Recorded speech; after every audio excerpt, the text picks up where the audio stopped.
Welcome to Chess Dog. I'm John, and today we have a game between Magnus Carlsen and Marco Baldauf, a Grand Master, rated 2506. Magnus is 2856 from the European Cup Club Championship.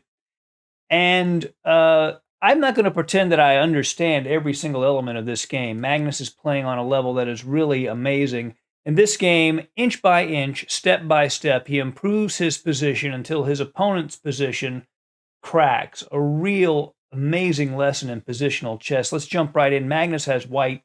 Marco Baldauf has black. Magnus begins with knight to f3, knight f6, d4, g6, knight b to d2, d5, and then b3. Now, this is similar to what Korobov played against Magnus the previous day when Korobov had the white pieces. So basically like a Kali system, a Kali Zukertort, where you find Keto the queenside bishop. Bishop g7, bishop to b2, castles, and e3. And black attacks white's center with c5. Magnus decides to take that pawn. It has a couple of advantages. First, it allows this bishop at b2 to challenge the bishop at g7. White would be happy to exchange those bishops and weaken black's king. Also, black has to give up a couple of tempos to grab the c5 bishop. So he plays queen to a5. Now a3, threatening to play b4. So that forces black to take the pawn at c5. And Magnus immediately attacks the center with c4. Another idea was to play b4, hitting the queen. But he attacks the center immediately with c4. Pawn takes, bishop takes c4, knight c6, and castles. He could also have played b4 here. And after queen to b6, b4, we get a sense of the position. We have a symmetrical pawn structure. Carlsen has a slight lead in development, mainly because he has white. And he has a space advantage, again, a very slight space advantage on the queen side. And as this game goes along, we see how Magnus trades advantages for other advantages, slowly but surely pressuring his opponent's position. Now, here his opponent played bishop to g4. He could have played bishop to f5, controlled some key squares. I'm not sure about bishop to g4. I'm sure he has his reasons, but after h3, bishop takes, knight takes. Now Magnus has the two bishops versus black, who does not have the bishops, but that advantage transforms almost immediately. Black plays knight to e4, so Magnus exchanges off that bishop. So now the two bishop advantage has been traded for a safer king. White's king is very safe on g1, whereas black's king, has got some weak dark squares around here, a little open. And of course, Magnus still has his slight space advantage. Queen to c2, immediately hitting the knight. Knight to d6 hits the bishop. Magnus retreats it to e2. He values the bishop more than that knight.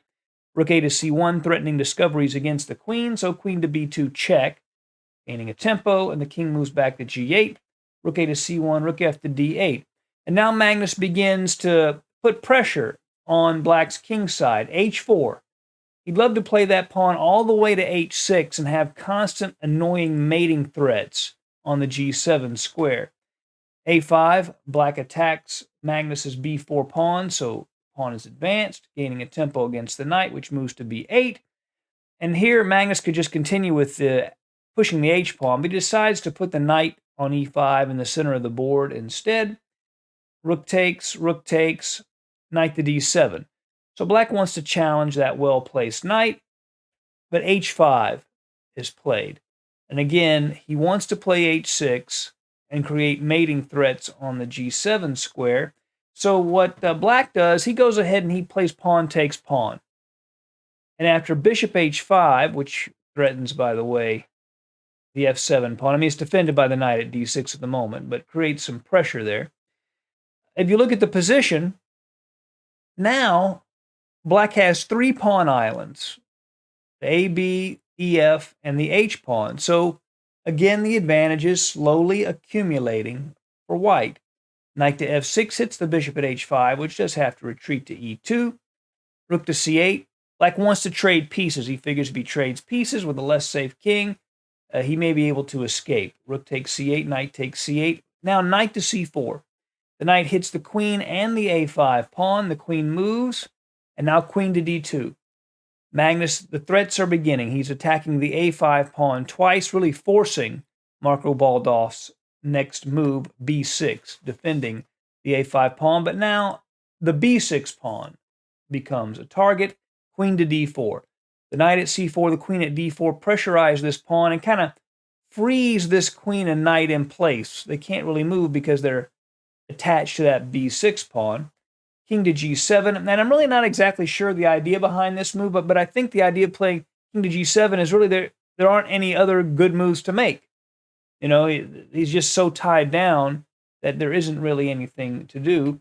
a4, securing the b5 pawn, getting that space advantage. Queen to d7. Now, he wants to trade queens, obviously, and if Magnus did trade queens after knight d7, he would have absolutely nothing. This would be a dead equal position. So he keeps queens on the board. Queen to e5, threatening checks at e5 and g3, where it can cause some annoyance for black.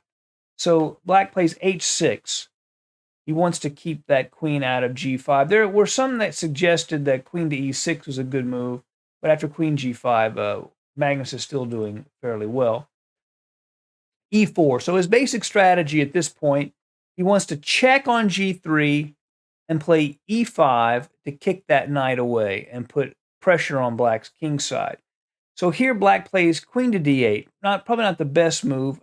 King to f8 was perhaps a better try. Then queen to c3 with the threat of e5. And the pawn does not hang here because queen to h8 would be checkmate. But instead, black plays queen to d8. And now queen to g3 check, continuing with that plan. King to f8 and e5. It's the knight on f6, which has to move to g8. And now e6, a common destructive sacrifice, basically removing the pawn cover from the king. Pawn takes pawn. Perhaps knight to d6 was better, but he's under a lot of pressure anyway. fe6, queen to f4 check. King to g7. If he blocks with the knight, then just queen h6 check. So that doesn't really work. King to g7, queen to g4 check. And now king to f8, and he regains his pawn.